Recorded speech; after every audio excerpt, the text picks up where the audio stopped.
Autoridades dos Estados Unidos, Japão, Holanda e da Coreia do Sul pediram que seus cidadãos deixem a Ucrânia imediatamente em virtude da possível invasão por militares russos. Cerca de 100 mil soldados da Rússia estão mobilizados na fronteira com a Ucrânia. Na manhã desta sexta-feira, o secretário de Estado norte-americano Antony Blinken afirmou que o governo russo continua posicionando tropas e que a invasão pode começar a qualquer momento. Segundo as autoridades militares e a inteligência dos Estados Unidos, o exército russo poderia lançar uma invasão em escala total, com tanques que potencialmente poderiam chegar à capital Kiev dentro de 48 horas. Ana Paula Henkel, parece que está aumentando a tensão, né, Ana? Hoje chegamos a um ápice, né? Vitor, é um contexto geopolítico muito delicado, né? Vamos ter que acompanhar aí os próximos desenvolvimentos em relação a isso. Agora, o que está ruim pode ficar ainda pior, né? Estou falando aí da administração Joe Biden. Um ano de medidas catastróficas, tanto na economia como dentro da pandemia, a própria retirada caótica das tropas militares, das tropas americanas do Afeganistão, também é uma marca já histórica nessa administração, que tem os piores números de aprovação da história dos Estados Unidos.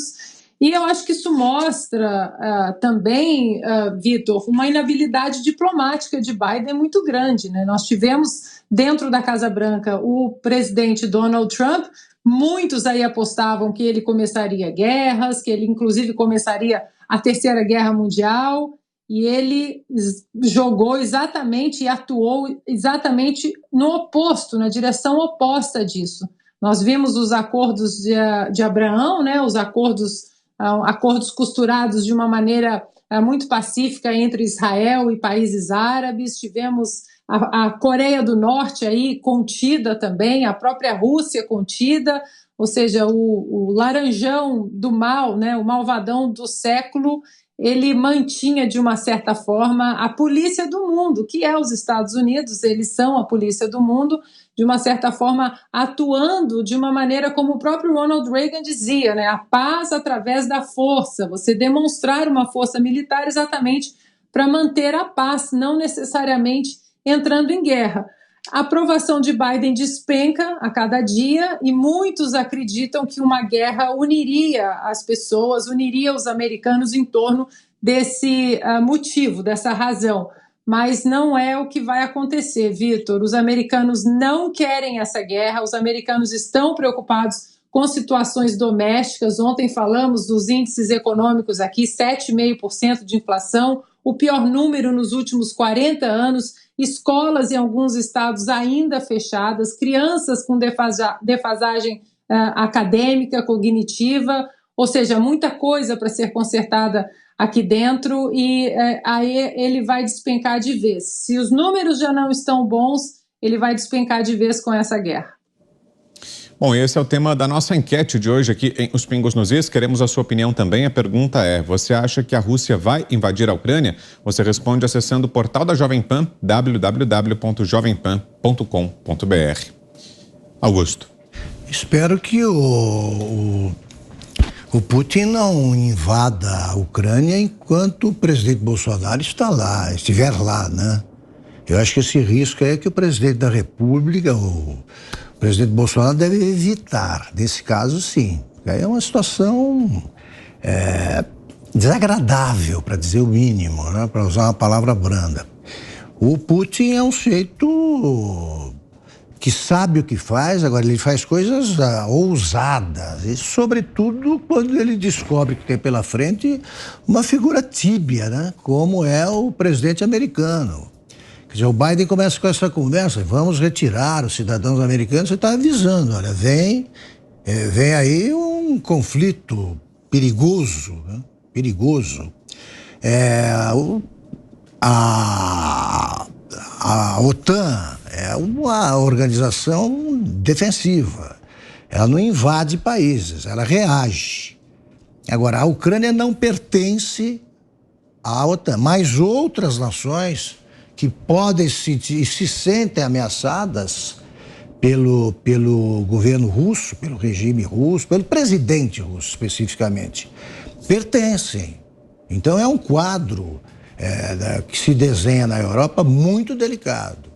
Eu acho que quanto a isso é que o presidente Bolsonaro deve tomar cuidado, deve ser cauteloso.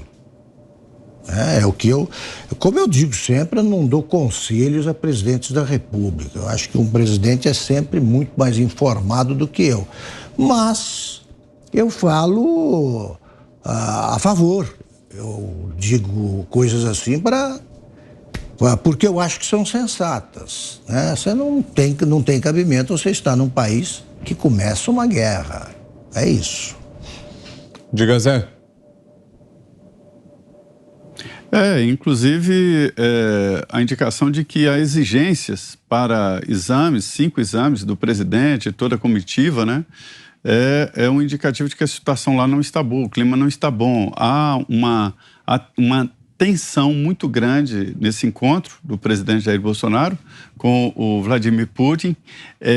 Uma indicação clara de que ele é muito personalista, né? Ele esteve no Brasil e trouxe a própria vodka, cercado, quando ele foi ao Palácio da Alvorada, pediu para fazer uma varredura geral, fez um monte de exigência. Ele é todo assim. A Dilma recebeu o Putin aqui como se ele fosse o dono do Brasil.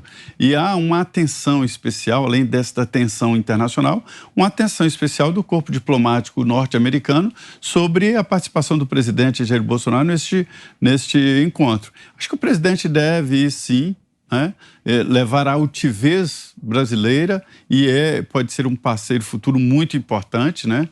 Hoje a diplomacia está calcada muito em negócios, né, em relações comerciais do Brasil, mas é um momento perigoso. Eu concordo com Augusto quando ele diz que ninguém sabe exatamente como e quando se começa uma guerra mundial, né?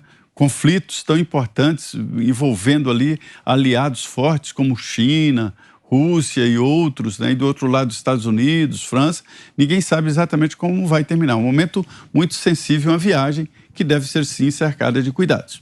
Oi, Augusto. Eu digo isso pelas circunstâncias que se desenharam agora, nas últimas horas, né? Porque o presidente Bolsonaro não precisa levar em conta o que acham outros países para viajar até a Rússia, conversar e até procurar baixar a temperatura, né? Ele é um interlocutor importante, ao contrário do que diz a imprensa velha. Você chamou, Ana?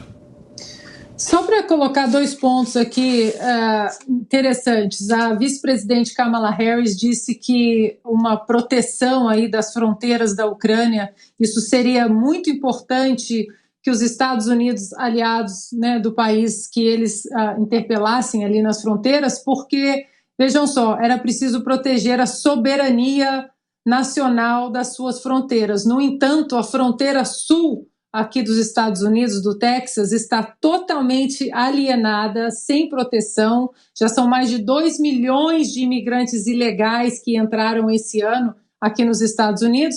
E a vice-presidente Kamala Harris, que é considerada aí a chefe, né, das operações imigratórias, sequer apareceu na fronteira sul ou nos pontos onde essa migração em massa desenfreada e ilegal está acontecendo. E outro ponto, Vitor, para finalizar, é que o Departamento de Defesa dos Estados Unidos, na coletiva, vários jornalistas perguntaram sobre os documentos que provam que há uma manifestação agressiva da Rússia ali na fronteira com as tropas russas, e eles continuam falando: apenas confie na gente, apenas confie na gente, apenas confie na inteligência. Só para lembrar, né, a última vez que fizeram isso na Casa Branca foi o ex-presidente George Bush, na guerra no Iraque, que ele falou veementemente que havia ali armas nucleares, possíveis armas nucleares, que era necessário uma guerra, que era necessário uma invasão.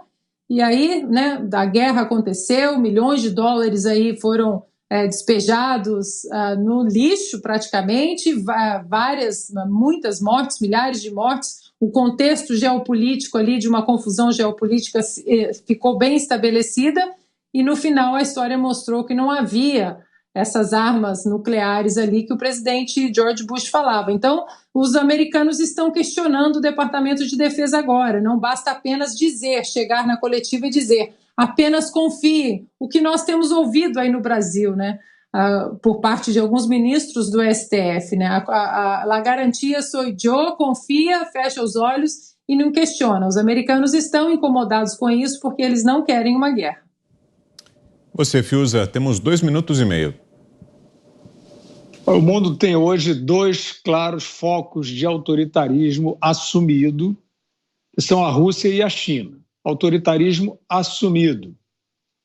Regimes que qualquer um de boa fé não terá nenhuma dúvida de admitir que são regimes autoritários. A China é uma ditadura brutal. O que acontece? Estes regimes, a Rússia é tratada com um certo escrúpulo, uns demagogos do Ocidente fazem as críticas, mas os regimes mais obscuros e clandestinos, tipo a Venezuela, comem na mão deles. Mas a China não. A China é mimada, paparicada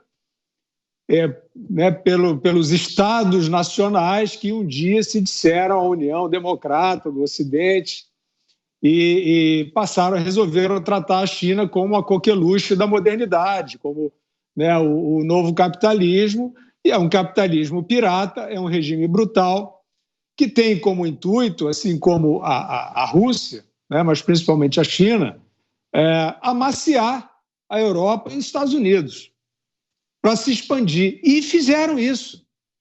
Você olha para os Estados Unidos e para a Europa, estão amaciados, devidamente amaciados. Joe Biden, Boris Johnson, Emmanuel Macron. É uma brincadeira de criança. Não dá nem para começar a conversar. Então, isso é muito preocupante, né? As resistências institucionais, civilizacionais, em nome da democracia e da liberdade, sumiram. Eu não enxergo nenhuma. Eu vejo nas pessoas, eu vejo as reações, mas eu vejo a grana também. Eu sempre cito isso, não sei se fica claro, né? Tem aí uma conjunção de forças de grana, com essa propaganda falsa, que dita tudo. Colocaram o mundo em lockdown. O que é lockdown? Não é nada, é um slogan. Vem da onde? Vem desses polos endinheirados. Agenda 2030, Fórum Econômico. Acabou, isso aí não é democracia. E esses são, evidentemente, simpatizantes enrustidos, né? A gente sabe as conexões com a China, por exemplo, né? A OMS recebia dinheiro dessas forças aí, e da China. E assim veio essa ideia maluca, grosseira e violenta de lockdown, que não salvou ninguém. Da maneira como foi feito, não salvou ninguém. Então, este é o mundo vulnerável ao autoritarismo, seja da Rússia, seja da China. Então, a gente está à espera, por exemplo, dentro dos Estados Unidos da América, com aquela eleição que nós sabemos como se deu, que consagrou o fenomenal Joe Biden, tem que vir a reação de dentro dos Estados Unidos. E eles estão dizendo, não, porque o Trump daqui a pouco vem se cacifar como um candidato. Eu não sei se dá tempo para isso tudo, né? Quer dizer, é um momento, evidentemente, sempre dentro da lei, até onde for possível, mas no Canadá está acontecendo isso. Os estados, as províncias estão mudando suas políticas a partir de um movimento cívico, legítimo, pacífico, de caminhoneiros dizendo, desse jeitinho aí do Trudeau não dá, que ele vai transformar a gente em escravo e a gente não vai querer aceitar.